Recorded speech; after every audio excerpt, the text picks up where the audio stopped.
Hey everybody, welcome back to another business analysis video. If you're just joining us for the first time, my name is Pippa and I share knowledge about business analysis career and the business analyst lifestyle. So if you haven't subscribed, please click the subscribe button. Have you ever looked at a business process and thought, why is this process so complicated? Bad processes waste time, they frustrate employees and they cost businesses money, right? So in today's video, I'm showing you exactly how to identify broken processes and fix them step by step, whether you're a business analyst, a process improvement consultant, or just someone who wants to work smarter, not harder, right?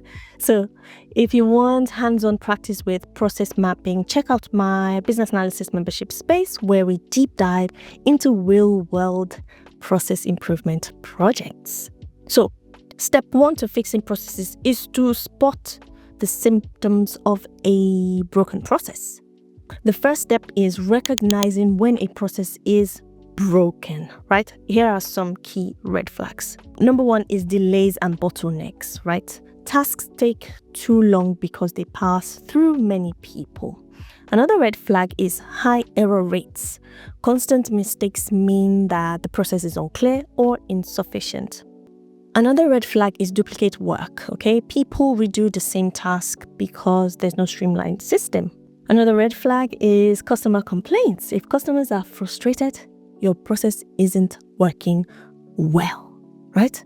I once worked on a project where refunds took three weeks because they require 6 different approvals. Customers were furious and the process needed fixing. So this is just terrible. Moving on to step 2, which is map the current process. Before you fix a process, you need to understand how it actually works currently, right? This is where process mapping comes in. Step 1, you want to gather information from employees working in that particular process. Step 2, you want to identify the key steps, the decision points, and the handoffs. Step 3, look for pain points. Where are the delays, errors, or confusion happening? In a hiring process I previously analyzed, candidates waited weeks for feedback because hiring managers were slow to respond. So there's a bottleneck here. There was no deadline set for managers to review the CV. So that's how I was able to identify that. Step 3, find root causes with the 5 whys method. A common mistake, fixing symptoms instead of root causes, right? To find the real issues, use the 5 whys techniques. I've talked about it in a previous video, link to watch. So let's look at an example of a customer complaint process that takes too long. Why is it slow, right? Because complaints require manual approval. Why does it need manual approval? Because agents don't trust the automated system. Why don't they trust it? So this is practicing your whys. Because it sometimes approves wrong refunds. Why does it make errors? Because the approval rules weren't properly set. Why weren't the rules set up? Because no one tested the system before launch. So you found the real cause. The real issue wasn't the manual approvals.